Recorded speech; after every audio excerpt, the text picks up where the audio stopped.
Assalamualaikum warahmatullahi wabarakatuh.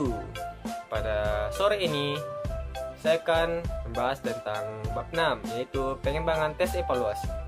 Pengertian tes evaluasi dan tujuan evaluasi. Evaluasi tes hasil belajar merupakan hasil kompetensi siswa dalam kemampuan atau kecapaian siswa dalam belajar. Kompetensi berarti kemampuan diri siswa baik dalam keterampilan, nilai, sikap, dan hasil belajar. Kemampuan siswa dalam pengetahuan, apresiasi diri, nilai, sikap, dan keterampilan belajar yang hasil dimiliki oleh setiap siswa. Bentuk perilaku sebagai tujuan yang harus dirumuskan dapat digolongkan dalam 3 klasifikasi, yaitu domain kognitif, afektif, dan psikomotorik. B. Komponen dalam merencanakan evaluasi.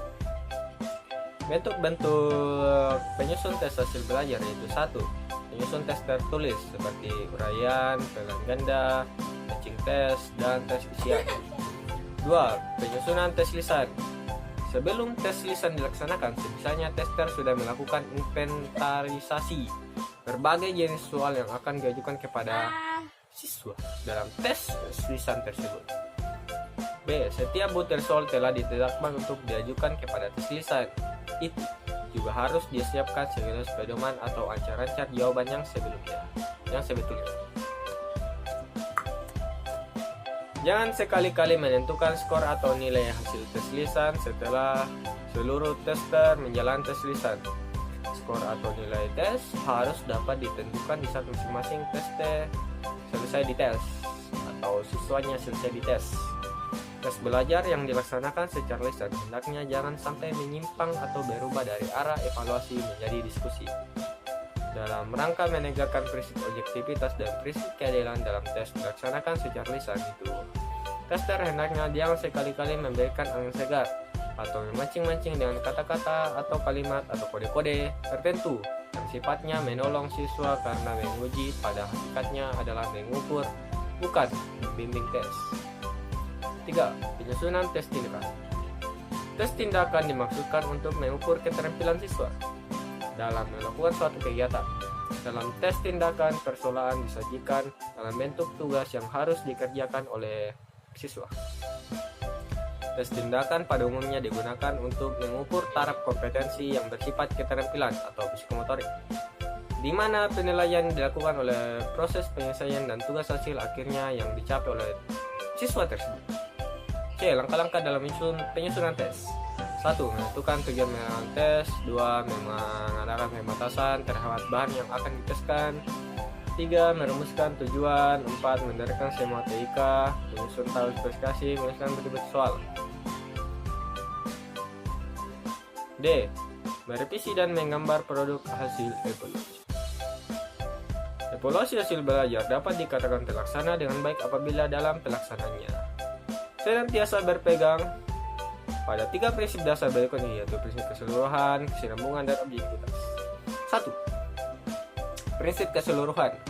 Prinsip keseluruhan juga dikenal dengan istilah prinsip komprehensif.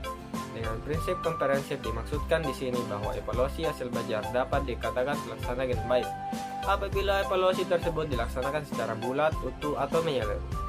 Dengan melakukan evaluasi hasil belajar secara bulat, utuh, menyeluruh, akan diperoleh bahan-bahan keterampilan dan informasi yang dilengkap mengenai keadaan dan perkembangan subjek didik yang sedang dijadikan sasaran evaluasi.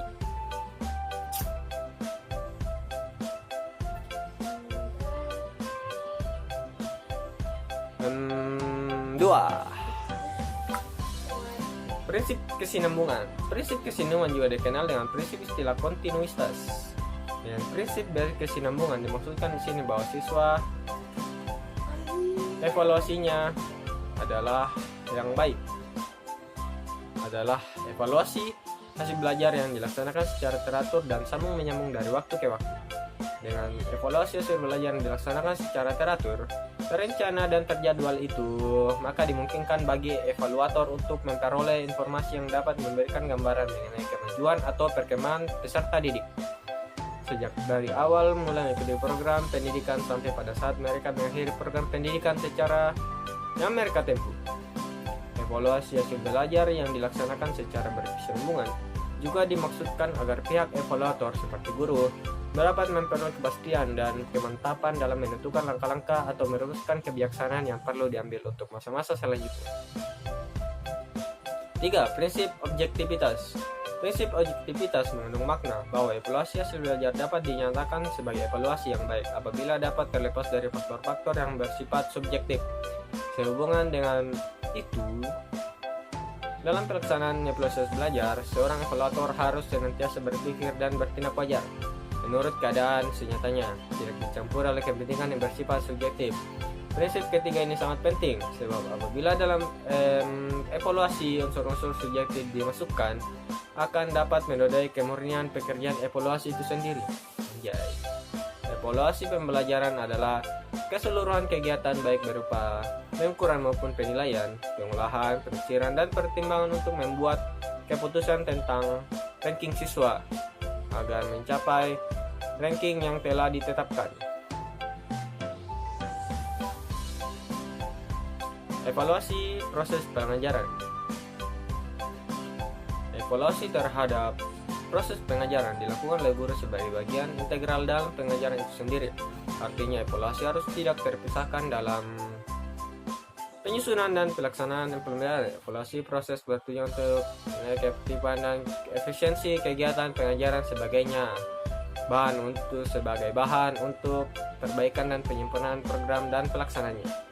Objek dan sasaran evaluasi proses adalah komponen-komponen siswa pengajaran itu sendiri, baik yang berkenaan dengan proses masukan atau keluaran dan semua dimensinya. Komponen masukan dapat dibedakan menjadi dua kategori, yaitu masukan mentah, raw input, yaitu para siswa, dan masukan alat, instrumental input, yakni manusia, unsur, non-manusia, dan proses. Komponen proses adalah interaksi semua komponen pengajaran seperti bahan pengajaran, metode alat, sumber belajar, sistem belajar, dan lain-lain. Evaluasi hasil belajar. Pada umumnya, evaluasi hasil pengajaran baik dalam bentuk formatif maupun sumatif telah dilaksanakan oleh guru melalui pertanyaan secara lisan atau tulisan akhir pengajaran menilai keberhasilan pengajaran. Demikian juga tes sumatif yang dilakukan pada akhir kuartal atau akhir semester. Penilaian diberikan kepada siswa untuk menentukan kemajuan belajarnya. Tes tertulis, baik tes esai maupun tes objektif, dilakukan oleh guru dalam menilai sumatif tersebut.